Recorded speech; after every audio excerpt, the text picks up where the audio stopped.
नमस्ते दोस्तों, आप सभी का स्वागत है हमारे बुक समरी अड्डा यूट्यूब चैनल पर। यहाँ पर आपको बहुत सारी बुक्स का ज्ञान मिल जाता है जिससे आपकी लाइफ इम्प्रूव हो सके। तो चलिए आज की बुक समरी स्टार्ट करते हैं। जो लोग कुछ बड़ा सोचते हैं वो हमेशा कुछ न कुछ नया सीखते रहते हैं और जानते हैं कि दूसरों के साथ कनेक्ट करना कितना जरूरी है। दुनिया के सभी सफल लोगों में एक बात कॉमन है, सभी लीक से हटकर सोचते हैं और अपना रास्ता खुद बनाते हैं। हालांकि ये रास्ता अकेले तय करना पड़ सकता है।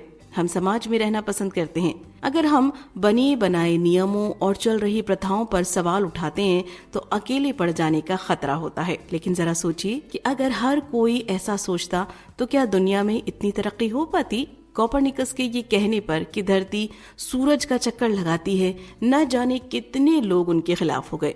लेकिन आज हम उनके आभारी हैं कि वो अपनी बात पर डटे रहे। इससे हम ये समझते हैं कि सफलता के लिए कुछ नया सोचने और अपनी बात से न डिगने की क्वालिटी कितनी जरूरी है।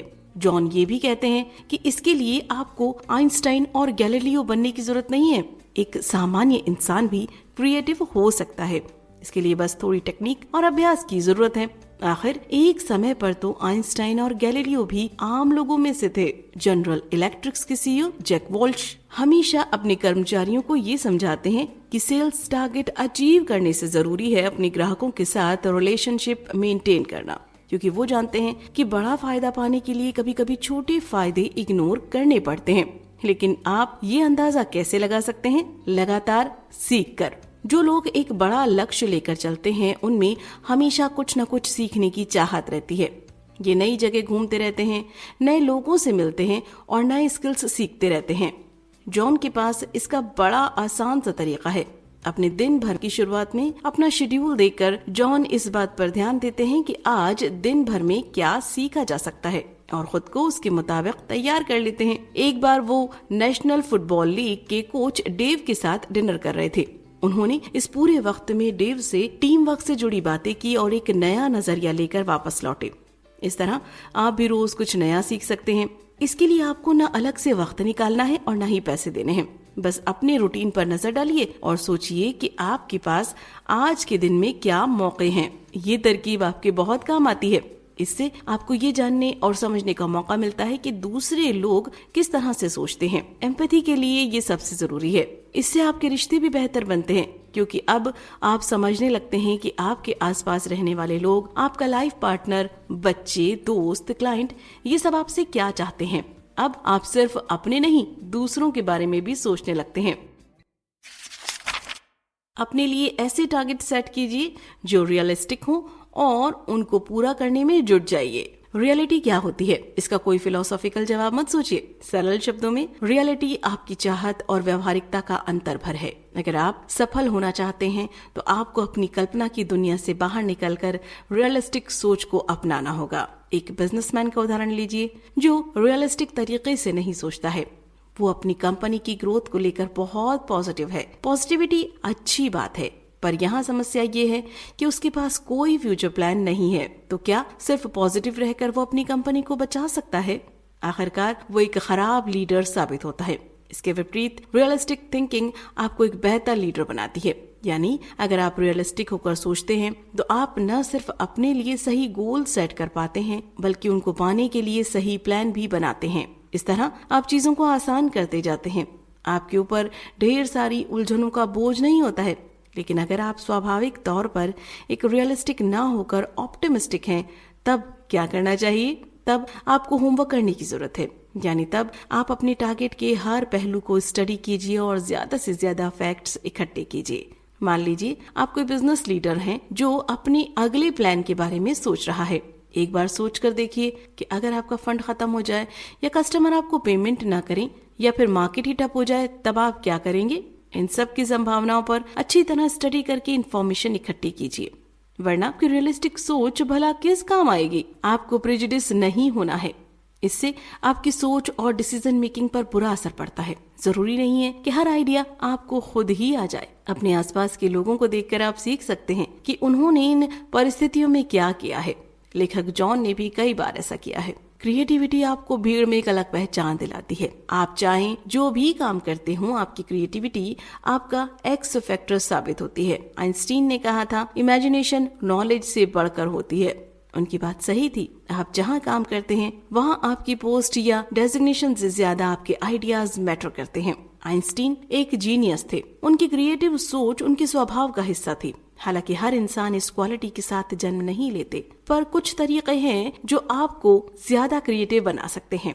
सबसे पहले ये ध्यान रखिए कि क्रिएटिविटी का मतलब ये नहीं है कि आपके पास नए आइडियाज का भंडार हो। अगर आप किसी चीज की बहुत सारी पॉजिटिविटी को भी देख लेते हैं तो वो आपकी क्रिएटिविटी ही है। क्रिएटिव लोगों की यही पहचान होती है कि वो संभावनाओं पर ध्यान देते हैं। धीरे धीरे उनका दिमाग ट्यून होने लगता है और इमेजिनेशन निखरती जाती है। अगर आपके पास कोई आइडिया है तो आप खुद से पूछ कर देखिए कि आप उसको किस तरह से बेहतर बना सकते हैं।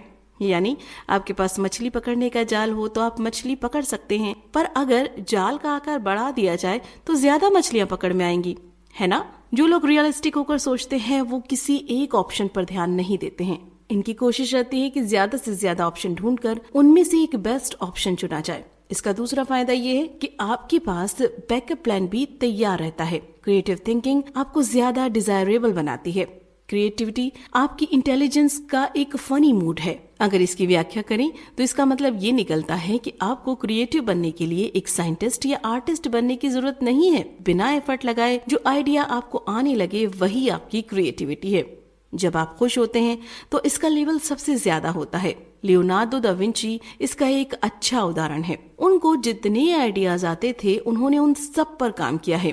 पेंटिंग, आर्किटेक्चर, संगीत, इंजीनियरिंग, कुछ भी नहीं छोड़ा। रिनेसेंस की वो जीती जागती मिसाल थे। लेकिन इसका मतलब ये नहीं है कि आप अब तस्वीरें बनाने या हेलीकॉप्टर डिजाइनिंग के बारे में सोचने लगे। बस रिलैक्स्ड होकर दिमाग को उसका काम करने दीजिए। एक दिन ऐसा आएगा जब लोग आपसे प्रभावित होने लगेंगे। सफलता पाने के लिए सेल्फलेस होना बहुत जरूरी है। आपने ऊपर पढ़ा कि किस तरह से क्रिएटिविटी आपकी राह आसान कर देती है।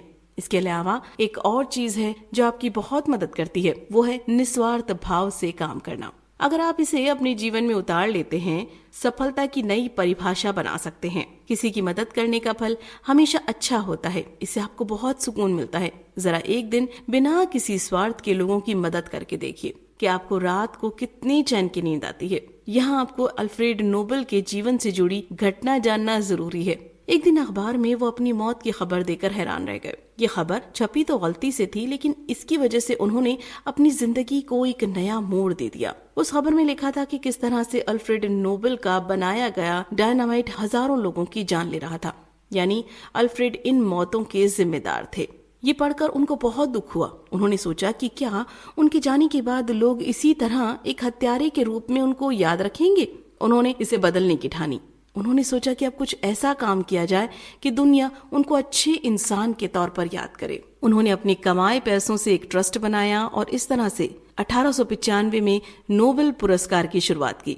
ये पुरस्कार साहित्य, चिकित्सा, अर्थशास्त्र जैसे बहुत से क्षेत्रों में दिए जाते हैं। ये एक बहुत सुंदर उदाहरण है कि किस तरह आप चीजों को सही कर सकते हैं। आज लोग अल्फ्रेड नोबेल को एक मुजरिम के तौर पर नहीं बल्कि बहुत सम्मान से याद करते हैं। Pharmaceutical corporation Merck and company ने भी 80s में कुछ ऐसा ही किया। कंपनी ने सोचा कि वो प्रॉफिट कमाने से अलग हटकर कुछ करें। उस वक्त रिवर ब्लाइंडनेस से लाखों लोग प्रभावित थे। इसका इलाज मिलने के बाद कंपनी ने ये दवा मुफ्त में देनी शुरू कर दी। इस बीमारी का प्रकोप विकासशील देशों में ज्यादा था। इन लोगों के लिए दवा खरीद पाना बड़ी बात थी। कंपनी का ये कदम इस बात का गवाह बन गया कि कंपनी खुद के मुनाफे से ज्यादा लोगों की परवाह करती है। इस इमेज ने कंपनी को बहुत लाभ पहुंचाया। इस लेसन में आपने सीखा कि जब आप दूसरों की बेहतरी के लिए कोशिश करते हैं तो आपकी बेहतरी अपने आप होने लगती है।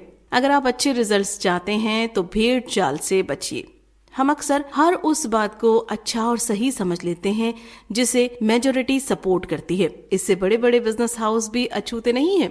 अगर आप भीड़ से हटकर चलते हैं तो आप अकेले पड़ जाते हैं, और अगर भीड़ के साथ चलते हैं तो कहीं नजर नहीं आते हैं। अब क्या करें? अब वापस कोपरनिकस वाली बात पर आते हैं। सभी उस भीड़ का हिस्सा थे जिसका मानना था कि सूरज समेत सभी ग्रह धरती का चक्कर लगाते हैं।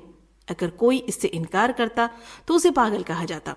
फिर 16वीं सदी में कोपरनिकस आते हैं। और ये साबित करके दिखाते हैं कि धरती सूरज का चक्कर लगाती है। पुरानी सोच को समय समय पर अपडेट करते रहना जरूरी हो जाता है। जोसेफ लिस्टर ने जब तक एंटीसेप्टिक मेथड के बारे में नहीं बताया था, तब तक सर्जन यही मानते थे कि मेडिकल इंस्ट्रूमेंट को धोने की कोई जरूरत नहीं है। आज ये कितना जरूरी है एक आम पढ़ा लिखा इंसान भी जानता है। हम भीड़ का हिस्सा बनकर खुद को सुरक्षित समझने लगते हैं। हमें लगता है कि अगर इतने सारे लोग कुछ कह रहे हैं या कर रहे हैं तो हम भी वैसा ही करें ताकि हमें फायदा हो, पर इतिहास गवाह है ये पूरी तरह सच नहीं है। तो आखिर दूसरों पर डिपेंडेंसी को कैसे दूर किया जाए? इसका एक आसान तरीका है कि आप लोगों को फॉलो करने से पहले कुछ पल रुकिए और सोचिए कि उसका आप पर क्या असर होगा। आप जब ये समझने लग जाते हैं कि आपको बेस्ट आइडिया और पॉपुलर आइडिया में से बेस्ट आइडिया को चुनना है, तो सफलता आपसे दूर नहीं रह सकती है। 9/11 की घटना से लोगों में फ्लाइट से ट्रैवल करने या न्यूयॉर्क जाने को लेकर डर बैठ गया था। यानी उस वक्त ये एक पॉपुलर आइडिया था, लेकिन लेखक ने दूसरे एंगल पर गौर किया। उस वक्त न्यूयॉर्क की फ्लाइट के दाम बहुत कम हो गए थे, सिक्योरिटी लेवल बहुत बढ़ा दिया गया था, होटलों के किराए और थिएटर टिकट के दाम मामूली थे। यानी लेखक के हिसाब से घूमने फिरने का बेस्ट समय था ये। इसीलिए 1 महीने के बाद उन्होंने अपने परिवार के साथ न्यूयॉर्क ट्रैवल प्लान किया और इतने बेहतर ढंग से एंजॉय किया जो आम दिनों में कीमतों की वजह से करना पॉसिबल नहीं होता। इसकी वजह साफ है, उन्होंने पॉपुलर आइडिया की जगह बेस्ट आइडिया चुना। नए नए लोगों से मिलिए ताकि आप उनके विचारों को समझकर अपनी सोच को डेवलप कर सकें। अगर आप कोई नई स्किल सीखना चाहते हैं तो इसकी शुरुआत 2 ही तरीकों से होती है। या तो खुद उसके बारे में जानकारी इकट्ठा कीजिए या किसी ऐसे इंसान से बात कीजिए जिसे उस स्किल का पता हो, ताकि वो उसके बारे में आपको अच्छी तरह से समझा सके। अगर आप पहला तरीका अपनाने का सोच रहे हैं तो जरा रुकिए। चाहे आप कोई नई रेसिपी सीखना चाहते हो, कोई स्पोर्ट्स एक्टिविटी सीखना चाहते हो या कुछ टेक्निकल नॉलेज बढ़ाना चाहते हो, तो इसका सबसे अच्छा तरीका है किसी एक्सपीरियंस्ड पर्सन से सीख लें। आपने सुना है ना, 1 और 1 11 होते हैं। आपको थोड़ी हैरानी होगी, अभी तक तो भीड़ से हटकर कुछ करने की बात हो रही थी और अब जुड़कर काम करने का महत्व समझाया जा रहा है। और तो और जितने महान विचारक हुए हैं सब एक इंडिविजुअल की तरह सोचते थे, ना कि ग्रुप्स में। लेकिन ऐसा नहीं है। जितनी भी इनोवेशन हुए हैं ज्यादातर टीम वर्क का ही नतीजा है। आइंस्टीन भी अक्सर कहा करते थे कि उनकी खोज के पीछे बहुतों की मेहनत है। वैज्ञानिक कपिल पियोरे और मैरी क्यूरी या म्यूजिक जीनियस पॉल मैककार्टनी और जॉन लेनन की जोड़ी का उदाहरण ले लीजिए। जब लोग आपस में जुड़कर अपने आइडियाज मिलाते हैं तो क्रिएटिविटी का लेवल एक्सेप्शनल होता है। लेकिन इसके लिए आपसी तालमेल जरूरी है। तो क्या किया जाए? जेफरी जे फॉक्स, जिन्होंने हाउ टू बिकम CEO जैसी किताब लिखी है, ये कहते हैं कि आपका फोकस आइडिया पर होना चाहिए, न कि सोर्स पर। यानी एक कैब ड्राइवर और छोटा बच्चा भी आपको कोई काम की बात बता सकता है। अगर आप प्रेजुडियस बने रहेंगे तो कभी इन बातों पर ध्यान नहीं दे पाएंगे। आपको कंपटीशन से ज्यादा कोलैबोरेशन पर सोचना है। कोऑपरेशन का मतलब होता है लोगों के साथ मिलकर काम करना, ना कि उनको पीछे ढकेल कर आगे बढ़ना। इस बात का ध्यान रखिए और सफलता की तरफ बढ़ते रहिए। कुल मिलाकर सफलता आपके एटीट्यूड पर निर्भर करती है। पॉजिटिव थिंकिंग आपकी बहुत मदद करती है, पर इसके अलावा भी आपको काफी कुछ सीखना चाहिए। आप जब बिना किसी स्वार्थ के काम करने लगते हैं तो आपको खुशी मिलने लगती है। यानी सिर्फ अपना भलाई मत सोचिए, सबको साथ लेकर चलिए। भीड़ से हटकर कुछ सोचना आपकी क्रिएटिविटी है और इस तरह आप सफलता के रास्ते पर चलने लगते हैं।